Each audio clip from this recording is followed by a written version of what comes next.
공장들이 들어가겠죠. 공장들이 들어가면 그 다음에 어떻게 돼요?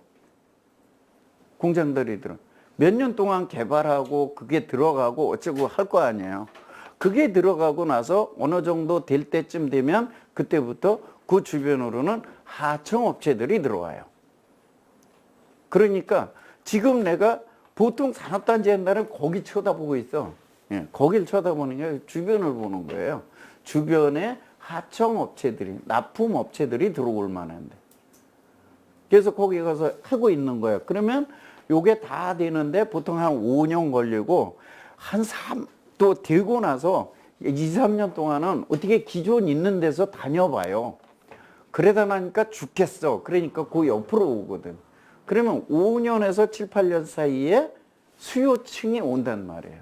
그때 개발해서 남기는 방법도 있고 개발하겠다는 사람한테 남겨주는 방법도 있고 수요층을 이렇게 예측하고 땅을 투자한다 그런 얘기예요. 지금 수요층 막 하는 게 아니라 그래서 그걸 봐라. 그 다음에 그 지역이 얼마나 발전해 가겠느냐 뭐 이런 건 이건 뭐 다 똑같은 얘기. 그 다음에 개별적인 걸 봐라 이런 얘기. 그 농지가 이제 그 안에서는 제대로 생겼느냐, 개발이 가능하냐, 뭐 하냐 이런 것들을 그 다음에 보셔라. 그 다음에 혐오시설 제한 요인을 얘기했는데 농촌 지역에서 만약에 축사가 있다면 제한 요인이에요. 감이에요. 감인데 이런 대도시가 됐든 중소도시가 됐든 이런 도시 변두리에 또는 그런 안에 녹지 지역에 축사가 있어. 지금 당장은 감 요인이라서 가격이 떨어져 있습니다. 가격이 떨어져 있어요. 그러면 그런 데를 투자하시는 거야. 하고 축사를 몰아낸대. 축사를 몰아내시면 돼. 내가 들어가서 앉고 그 다음에 옆에 사람을 내가 직접 다 할 수 있어요? 될 수 있으면 오래 살았던 사람들을 꼬드겨서 그걸 내보내면 돼. 그러면 땅값이 정상궤도로 올라오고. 그래서 그렇게 따지시는 거예요. 꼭 감만 아니에요. 예. 그 다음에 농지 투자하면서 꼭 알아야 될 거, 용어 정리, 농지 투자하면서 알아야 될 거, 뭐 다 알지만 한번 다시 짚어보자고요. 농지는 지목이 전답 과수원, 이게 농지다. 그 다음에 뭐 국어, 유지 어쩌고 있는데 이거 농지 개량 시설이라고 있는데 이건 크게 뭐 우리가 투자하는 데서 유의미하지 않아요. 그 다음에 농지라고 그러는 것은 이거는 아셔야 될 게 3년 이상 농지로 쓰고 있으면 지목이 전답과수원 뭐 이런 게 아니더라도 쉽게 임야가 많고 그 다음에 염전 같은 거, 그 다음에 하천 같은 거, 잡종지 같은 거 이런 것들을 농지로 쓰고 있어요. 농지로 쓰고 있으면 3년 이상을 쓰고 있으면 이건 농지다. 여태까지는 이랬는데 임야는 이제 지목이 임야인 것은 농지로 쓰고 있든 안 쓰고 있든 그건 임야예요.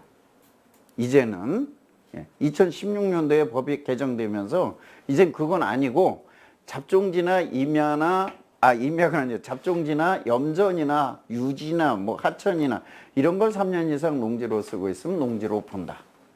그러면 이게 농지로 본다 그래서 내가 3년 이상 썼다고 마냥 갖고 있으면 농지로 보냐? 그게 아니야.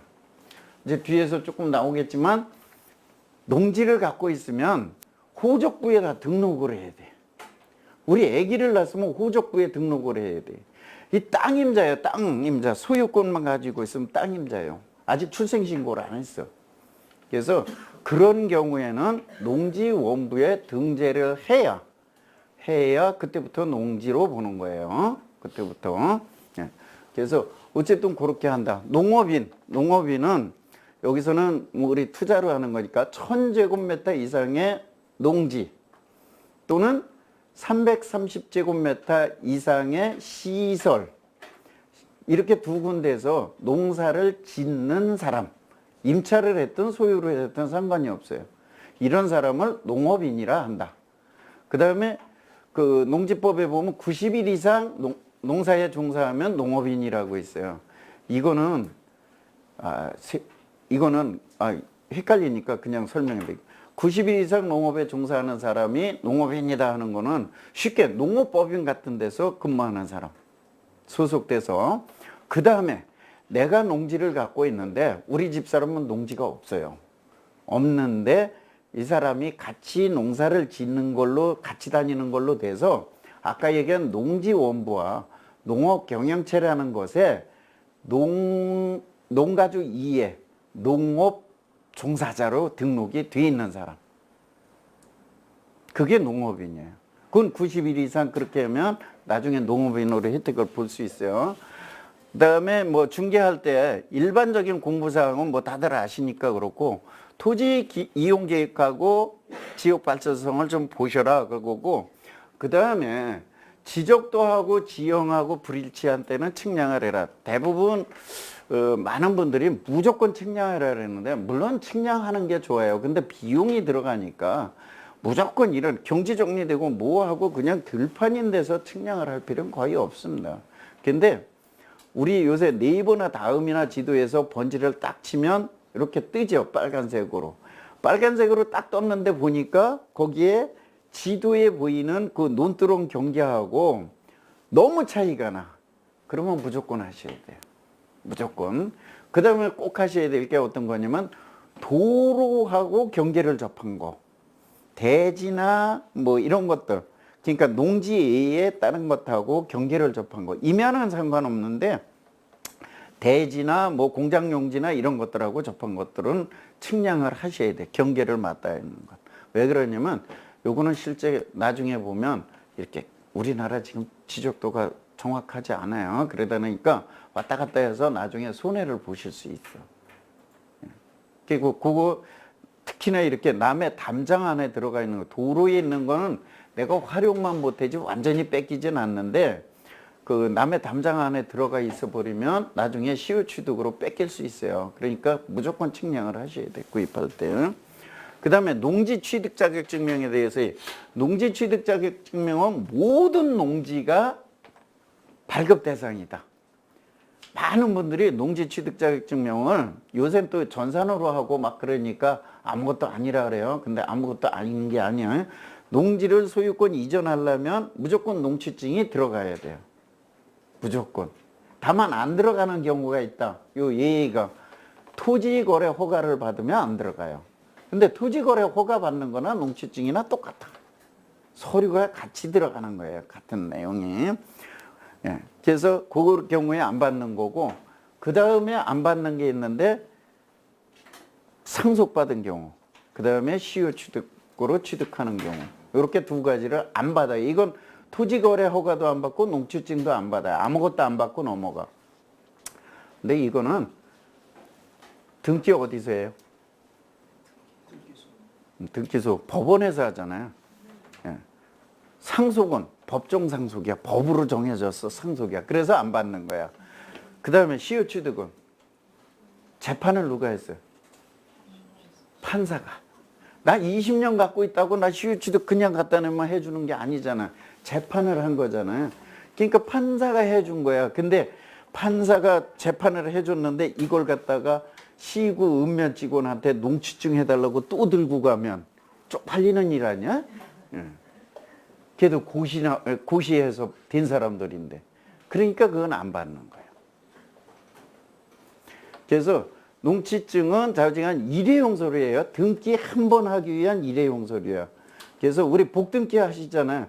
복등기 할 때도 이거 받고 다 받아야 돼. 일회용 서류예요. 일회용 서류. 그 다음에 농취증을 누가 받느냐? 취득하려는 사람, 농지를 소유하려고 하는 사람. 그 사람이 받는데 못 받는 사람이 있어요. 못 받는 사람. 학교에 재학 중인 학생들. 학교에 재학 중인 학생. 그 다음에 아주 미성년자. 아주 미성년자라기보다 능력이 안 되는 어린애들. 예, 여기는 안 됩니다. 주고 싶어도 못 줘. 예, 농지는 예를 들어서 10살짜리 손주한테 주고 싶어도 못 줘. 농지는. 상속일 때만 받아갈 수 있어요. 그 다음에 못 받는 사람이 하나 있어. 또 하나 주의하셔야 될 게. 내가 소유, 나뿐이 아니라 우리 세대에서 소유하고 있는 농지를 전부 임대를 하며. 다시 한번, 내가 소유하고 있는 농지를 전부 임대를 하고 있으면 못 받아요. 그래서 우리 많은 분들이 그러지, 일반 세율로 농지은행에다가 8년 이상 맡기면 일반 세율이 되니까 농지은행에 맡기라고. 농지은행에 맡기는 순간에 전부를 맡겼다 그러면 그 사람과 그 세대를 같이 하는 사람은 농지를 취득할 수가 없어요. 잘 알고 하셔야 돼, 이런 거를. 그러니까 우리가 소개할 때도 그걸 잘 알고 하셔야 돼. 그래서 혹시 지금 여기 먼저 대구 가니까 엄청 많으시던데, 대구 계신 분들이요. 대구 가니까 많던데, 농지를 지금 시골에 뭐 상속을 받았던 증여를 받았던 뭐를 받았던 이렇게 내가 갖고 있는데 농사를 안 짓고 계신 분들이 있어요. 농지 원부를 안 만들어주신 분들. 이분들은 나중에 추가로 내가 농지를 살려고 할 때 못 받아. 농지를 못 사요. 그 다음에 또 하나는 이분들은 이제 나이가 65세 돼서 오늘 주 저거가 농지연금인데 65세가 돼서 농지연금 탈라려면 농업 경력이 없어서 못 받아. 지금 보물단지를 썩히고 있는 거예요. 돈덩어리를 썩히고 있는 거예요. 1000제곱미터는 무조건 내 이름으로 해 놓으셔야 돼. 농지원부에. 다 할 필요는 없어요. 내가 10,000제곱미터가 있으면 10,000제곱미터를 다 지어야 되는 게 아니야. 1000제곱미터만 지시면 돼. 1000제곱미터. 고기 부분만. 그래서 그렇게 해서 하셔라. 그러니 많아서 좀 빨리 넘어갈게요. 그 다음에 농지증에서는 발급 요건은 이러이러한 경우에 한다는데 맨 밑에 거만 중요합니다. 맨 밑에 거, 우리가 매매에서는 농지로 쓰지 않고 있으면 매매에서는 원상복구를 해야 매매가 돼요. 매매에서는. 그런데 경매나 공매는 남의 땅인데 원상복구를 못 하잖아요. 그러니까 원상복구 계획서를 작성해서 내시고 농지증을 발급받으시는 거예요. 그래서 그 뒤에 보면 다시 그 원상복구 계획서 요게 양식 이렇게 놓는데 프린트물에는 안 들어갔나 모르겠습니다. 이 일정한 양식 없어요. 쉽게 토지 소유지 쓰고 불법행위 쓰고 언제까지 원상복구해서 농사 짓겠다 이렇게 내시면 돼. 그 다음에 이걸 확인할 적에 보면 여기에 나오는 게요. 복구 가능성 이렇게 있잖아요. 그래서 이게 뭔 얘기냐면 그 원상복구 계획서가 잘 돼 있느냐. 그 계획서가. 그런 얘기니까 그렇고 맨 밑에 신청자의 영능 의지가 있습니다. 그래서 어떤 거냐면 농지증을 냈는데 혹시 담당 공무원이 들어오라고 확인할 게 있으니까 들어오라면 들어가셔야 돼요. 그거 안 들어가서 반려된 거 있습니다. 불허가 된 거. 왜? 신청자의 영능 의지를 확인하려고 그랬다. 그런 얘기예요. 근데 그거 부르는데도 안 들어올 정도니까 이 사람은 농사를 질 생각이 없다. 그래서 난 반려를 했다. 행정심판에서도 다 졌어요. 기각됐습니다. 다. 이건 본인의 의지가 없다고 봐는 이 심사표에 그렇게 돼 있어. 그래서 그거는 본인들이 하시. 요새 뭐 전자로 제출하니까 쉽다 그랬는데 만만해 콩떡이요. 그 다음에 농지를 구입하면 농자재를 하고 뭐 이렇게 좀 하셔라 그런 얘기고. 자, 이렇게 농지를 구입을 했구나. 지금 내가 기존 소유 농지를 남을 다 주고 있거나 이러신 분들은 1000제곱미터까지는 내가 농사를 짓는 걸로 하시는데 현재는 농지 원부가 있고 농업 경영체가 두 가지가 다 공존하고 있습니다. 그러니까 농지 원부는 등재를 해야 돼. 지금 이거는 땅임자야. 아무런 효과가 없어요. 땅을 갖다 그냥 땅임자일 뿐이야. 아무 효과가 없어. 이 내가 농업인이라는 거에 딱 등록이 돼야 그때부터 내가 어떤 혜택을 하든 다음 액션을 취해갈 수 있는 그런 거가 되는 거예요. 그래서 농지원부라고 그러는 것은 농지부서하고 대부분 행정기관에서 인정해주는 농업인. 그건 어디서 했냐면 거주지 시구면이에요. 토지 소재지가 아니에요. 자꾸 토지 소재지 얘기해. 아니, 거주지. 내가 살고 있는 데서. 그 다음에 내가 한번 만들어 놓고 계속 그 농지 관리를 하고 있으면 내가 이사 가면 따라와. 계속해서. 예, 따라다녀요. 그래서 옛날에 뭐 저 시골에서 만들었으니까 나 거기서 거기 가서 뛰어야 된다. 뭐 이런 얘기 하는데 아닙니다. 그 다음에 이 신청은 언제 하냐? 농작물이 자라고 있을 때. 농지에 농작물이 자라고 있을 때만 받아줘요. 그 다음에 뭐 될 수 있으면 관리를 해라 그 얘기고, 그 다음에 농업경영체 등록은 이렇게 돼 있는데 뭐 인터넷 방문 뭐 다 가능해요. 팩스로도 되고. 그래서 여기에 등록을 해야 진짜 농업인이야. 여기에 등록이 돼요. 여기에 등록이 돼야 농기계 사고 면세유도 받을 수 있고 뭐 이런 지원들을 전수 받을 수 있어요. 그 다음에 정부 지원도 받을 수가 있습니다. 그 다음에 이렇게 해서 됐으면 농업인이에요. 이제 여기에 등재된 날부터 내가 농업인이야. 땅을 산 날부터 농업인이 아니에요. 여기에 등재된 날부터 농업인이에요. 등재된 그날부터 농업인이 되는 거고, 그게 됐으면 그 다음에 지역 농협에 가입하셔라 해요. 요새 안 받아줘 잘. 요새 잘 안 받아줘요. 잘 안 받아주는데 그래도 가서 싸바싸바 해서 밀고 들어가면 다 받아줘. 왜? 조건이 맞으면 받아줄 수밖에 없는 거예요. 그러니까 받아주니까 지역 농협에 가입을 하셔라 그 얘기예요. 지역 농협에 가입하시게 되면 여기에 출자금이라는 게 있는데, 이 출자금이 뭐냐면 여 위에는 이거 가입하는 데가 어디냐면 토지 소재지나 주소지예요. 이거는 지역 농협 가입은 둘 중에 하나 어디서나 하면 돼. 근데 토지 소재지에서 하면 잘 받아주는데, 토지 소재지는 대부분 시구읍면이죠. 예. 그러면 그런 데는 조금 빈약해. 이 농협이 하나하나가 회사예요. 하나하나가. 예를 들어서 여기 요 강남 요쪽에가 영동농협인가 그럴 거예요. 요쪽이. 이렇게 농협이 있고 저쪽에 가면 강동농협이 있고 이렇게 농협이 하나하나 있는데 이게 다 하나의 회사예요. 농협 중앙에는 저기 위에 있는 거고 이 작은 지역 농협은 하나하나가 회사예요. 그래서 뭐 몇 개가 있더라? 엄청 많던데. 그래서 읍면 단위에 가면 이게 사업 실적이 좋은 게 아니라 이익을 많이 못 내요. 그러다 나니까 좀 하고, 이런 도시들은 높습니다. 그래서 여기 가입할 적에 출자금이라는 걸 내는데 이게 우리 회사 주식하고 똑같습니다. 회사 주식하고 똑같은 거라고 이해를 하시면 되고, 출자금에 대해서는 전국이 거의 비슷합니다. 지금 현재 4% 전후에 출자금 배당을 해주고 있어요. 4% 전후. 정기예금 2% 놓는 것보다 나아요.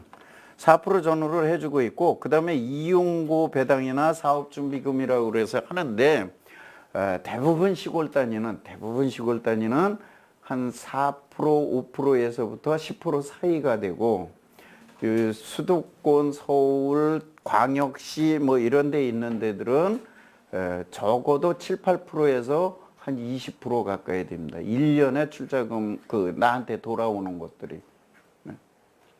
오피스텔 하는 것보다 낫다니까. 오피스텔 하는 것보다 훨씬 나요. 요새는 예? 현금 배당 해주는 거예요? 현금 배당은 4% 내지 이용고 배당에서 일부 이래 갖고 조금 더 해주고요. 나머지는 적립을 시켜줘요. 근데 이제 저는 될 수 있으면 그것도 배당받는 것도 내가 쓰지 마시고 그냥 도로 놓으라요. 도로 출자를 해라. 재출자를 해서 종신보험이라고 생각하고 드셔라 그런 얘기. 종신보험이라고 생각하고. 그거 계속해서 하시다 나면 처음에는 얼마 안 늘어나요. 근데 나중에는 이게 출자금이 쭉 쌓이다 나니까 푹푹 늘어나요. 푹푹 늘어나요. 한 20년만 해보시오. 예. 아니 20년 잠깐 가요. 아니 눈 껌뻑껌뻑해 가. 그 다음에 농업인 자격을 유지하시고 뭐 이러고 가셔라. 이제 됐으면, 거기까지 됐으면. 그 다음에 농지는 농사를 지어야 돼. 그렇지 않으면 처분 명령이라는 걸 받아요. 우리 중개사님들은 가끔 가다가 이거에 대한 상담을 많이 받으시니까 농지 이용 실태를 9월 달부터 11월 달까지 합니다. 보통 9월 달에 많이 해요. 농지 이용 실태를 이때 조사를 해서 올해 농사를 지었는지 안 지었는지를 보는 거예요. 그 다음에 이거를 가지고 처분 의무 통지는 9월 달부터 11월 달까지 작업을 해서 보통 12월이나 1월 달에 작업을 다 끝낸 다음에 빠른 데는 뭐 1월 달부터 나오기도 하고 그랬는데 보통 2월에서 4월 달 사이에 처분 의무 통지가 나와요. 그러니까 전년도에 농사를 안 지었으면 그러면 그게 나오면은 그때 잽싸게 담당자한테 쫓아가시라 그래요. 거기에 요 밑에 있는 유예 신청서라는 게 들어있어요. 유예 신청서라는 게 요 처분 통지할 적에. 그러니까 그냥 그 공문 들고 담당자 거기 보고 담당자 쫓아가셔라 이래. 민원 해결하는 거 하나. 지금 주의하실 거 민원 해결해야 되는 거. 내가 근무할 무렵만 해도 과장이나 시장실에서 부르면 해결이 많이 됐어요. 지금은 그렇게 되면 법부터 봐. 안 되는 법부터. 네, 지금은 뭔 얘기냐면 무조건 담당자 위주로 만나셔야 해요. 무조건. 내가 과장하고 친구야 상관없어요. 담당자부터 만나세요. 네. 그래서 유예 신청을 나 이렇게 작년에 못 졌어. 올해부터 질 거야. 그러면 그렇게 써서 내라 그래. 그럼 유예가 돼요. 근데 그런 것도 저런 것도 안 하고 유예 신청도 엉터리로 써냈어. 그러면 처분 명령이 나와요. 처분 명령이 나오면 그 밑에 이행 강제금을 그 처분 명령 기간에 1년 안에 또는 6개월 연장해서 1년 안에 1년 6개월 안에 안 팔으면 그다음부터는 이건 소유권이 바뀔 때까지 이행강제금이 나온다는 거. 우리 건축물 위반 이행강제금하고 틀려요. 네, 그러니까 그건 잘 하셔야 돼. 상담해 주실 때도 그 다음에 농업진흥지역이라는 게 있다. 옛날에 말하는 우리 절대농지가 있다. 이건 농사 짓는 지역으로 보존해야 될 지역이다. 이렇게 해놓고 있다는 겁니다. 근데 이게 일정 규모 이하가 되면 해제를 하고 있다. 해제를 해주고 있다. 그래서 그런 것도 있다 하는 거 보시고, 그 다음에 이제 제촌 작용이 있는데 한 5분 쉬었다가 하겠습니다. 제가 조금 욕심이 많아서 양을 조금 많이 잡았어요. 많이 잡다 나니까 오늘 할 게 많습니다. 지금 조금 더 빨리 가야 될 것 같아요. 자, 제촌이라는 게 있습니다. 농지에서 제촌 작용이 굉장히 중요해요. 농지에서는 제촌 작용이 중요한데, 제촌이라는 말과 소득 3,700만 원 소득이라는 말, 어쨌든 소득이라는 말과 제촌이라는 말 두 가지가 나오면 이건 무조건 세금하고만 관계가 있다. 이거는 농업인, 농지 뭐 이런 거하고는 아무 상관없어요. 이거는 이 제촌과 소득 이 얘기가 나오는 것은 세금하고만 관계가 있습니다. 그래서 일단 그걸 정리를 하셔야 돼. 그거를 분리를 해내셔야 돼. 자꾸 헷갈리죠. 농업인이 되는 것도 제촌을 해야 되는 줄 알고, 농업인이 되는 것도 소득이 3,700만 원이 안 돼야 되는 걸로 아시기도 하고, 소득이 많으면 안 되는 걸로 아시기도 하고 그러는데, 예를 들어서 우리 문재인 대통령이 양산에다가 감나무를 300평을 길러요. 감나무를. 그리고 가서 풀을 깎아줘. 비료도 가서 줘. 그러면 농업인이야. 그러면 농업인이야. 거리 상관없이 내가 1,000제곱미터 이상을 농사를 짓고 있으면 농업인이에요. 그거를 농지원부에 만들 수 있고 농업경영처에 만들 수 있어요. 그럼 농업인이야. 예. 근데 제촌이 아니기 때문에, 또 소득이 많기 때문에 세금 혜택은 못 봐. 그것뿐이에요. 분리를 해내셔야 돼.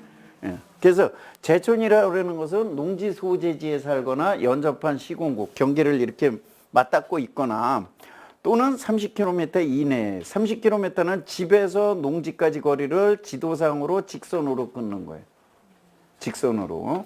그래서 도시 같은 데는 대부분 이 30km가 더 멀게 나오고요.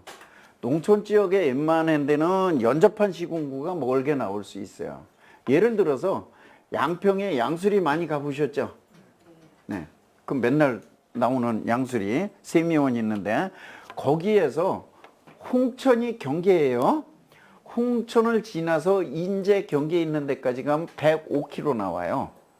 105km 직선으로. 이것도 연접한 시군구에서 제촌이야. 네, 이것도. 그런데 연접한 시군구를 얘기할 때 예를 들면 요 강남구에서 지금 어디에요? 저 강북 쪽으로 가면 중구, 종로구도 연접한 시군구가 아니야. 근데 30km 안에 들어오죠. 그러니까 이렇게 구분을 해내시면 돼요. 그 다음에 주민등록이 있어야 돼요. 주민등록이 없으면 재판을 해서 할 수는 있는데 힘든 얘기니까 따지지 말고 주민등록이 있어야 된다.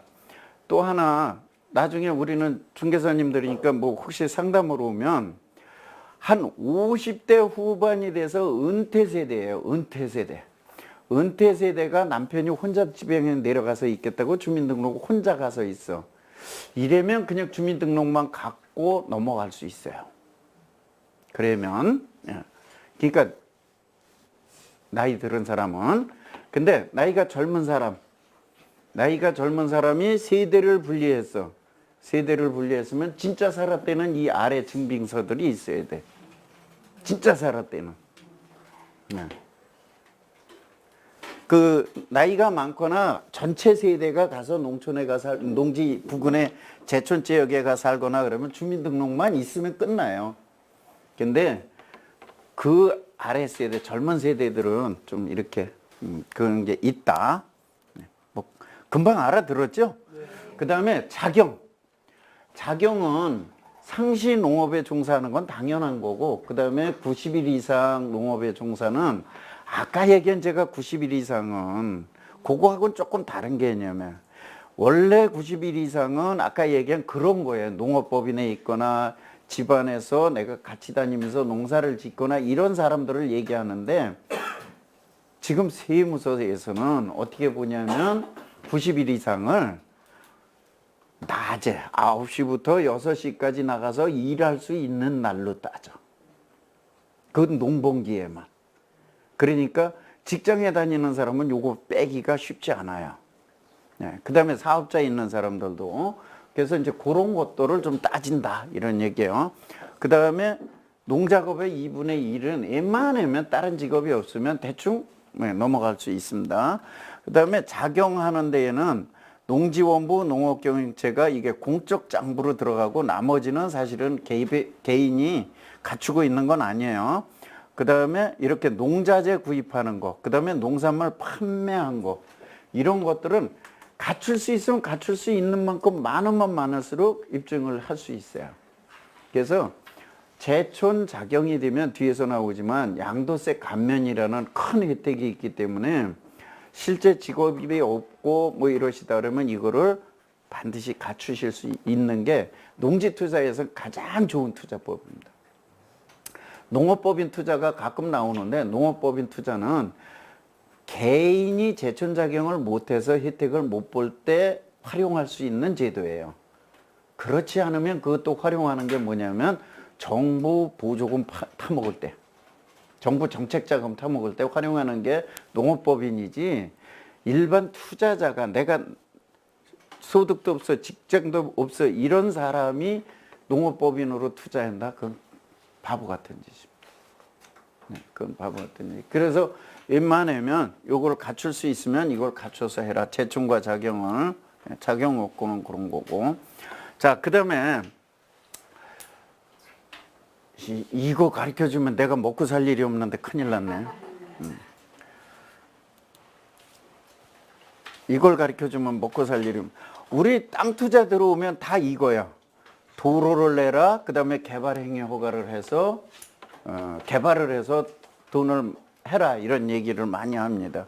근데 여기 보시면 어떻게 됐어요? 저는 제일 하 발음입니다. 이게 제일 하수예요. 하수.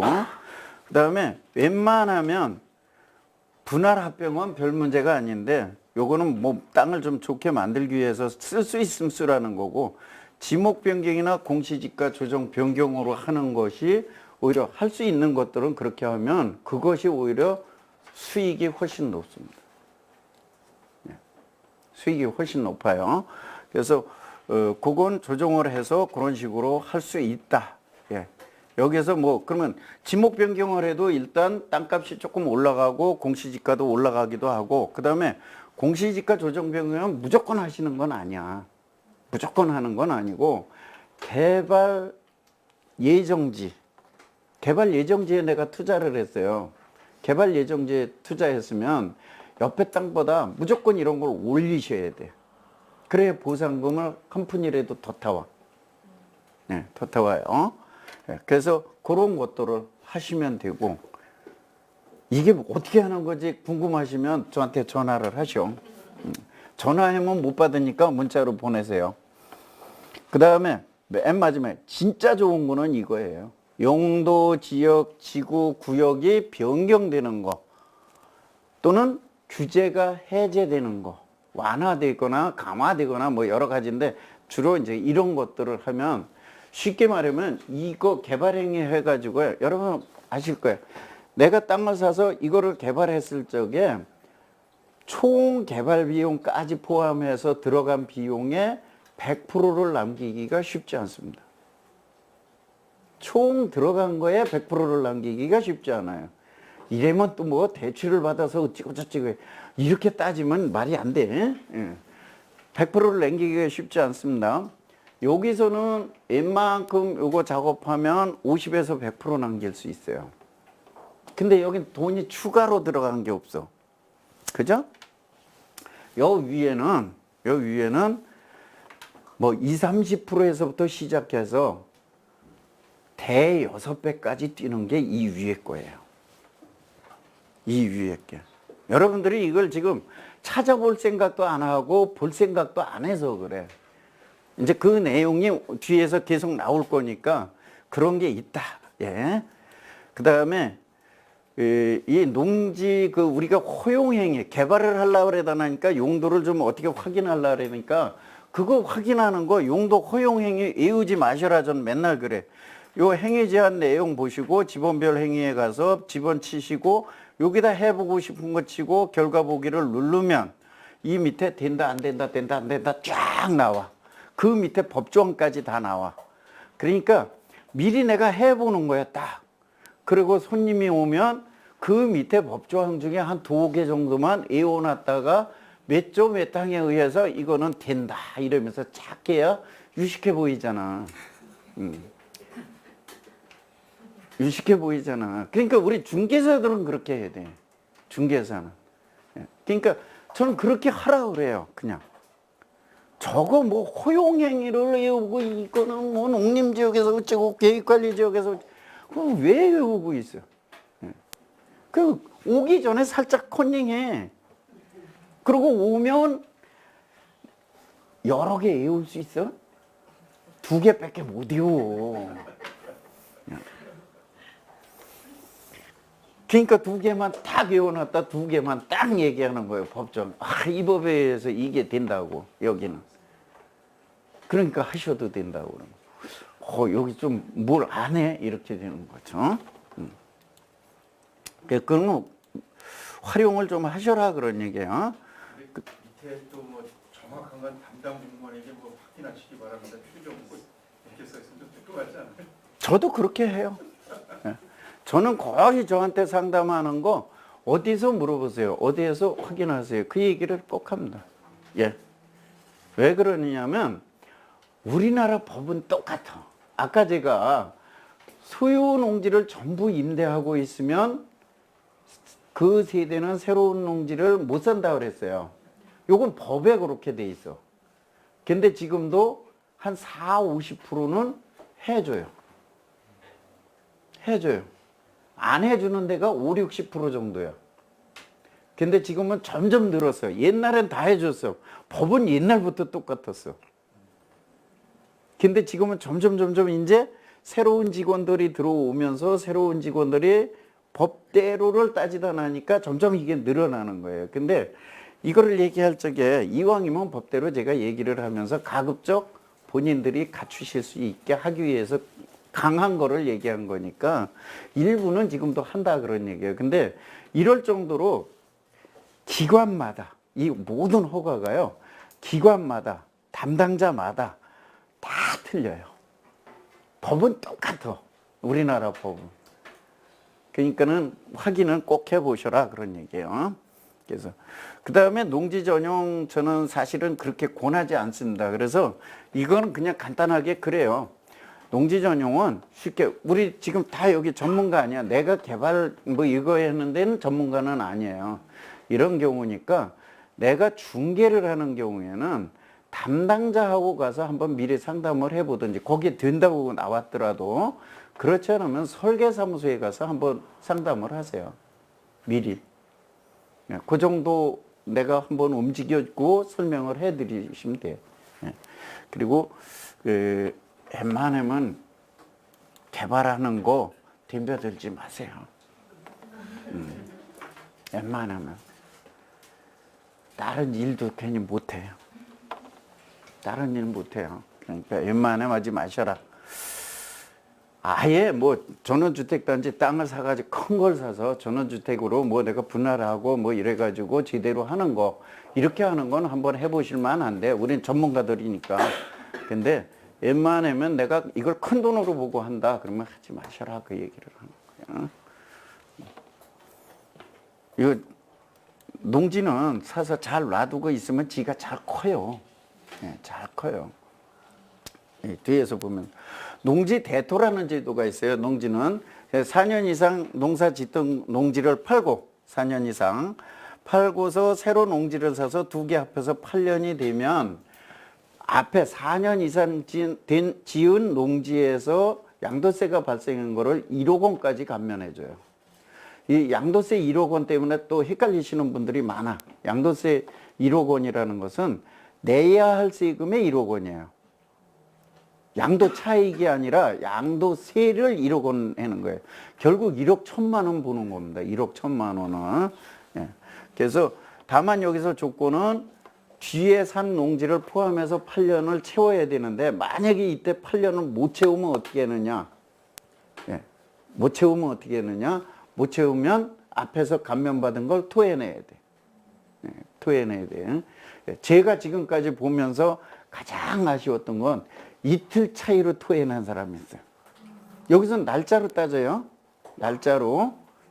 날짜로 따지는데 이 착각을 해갖고 이틀 차이로 다 토해낸 사람이 있어요. 그러니까 그거 잘 하셔야 돼. 그 다음에 이왕이면 이걸 농지원부에 등재를 하시잖아요. 웬만하면 농지원부에 등재된 날짜로 8년을 맞추세요. 웬만하면. 그게 안 돼도 싸우면 되기는 되는데 날짜가 며칠 차이 아니잖아요. 그러니까 얼마 차이 안 나. 그게 실제 하는데 보름에서 한 달 정도밖에 차이가 안 나요.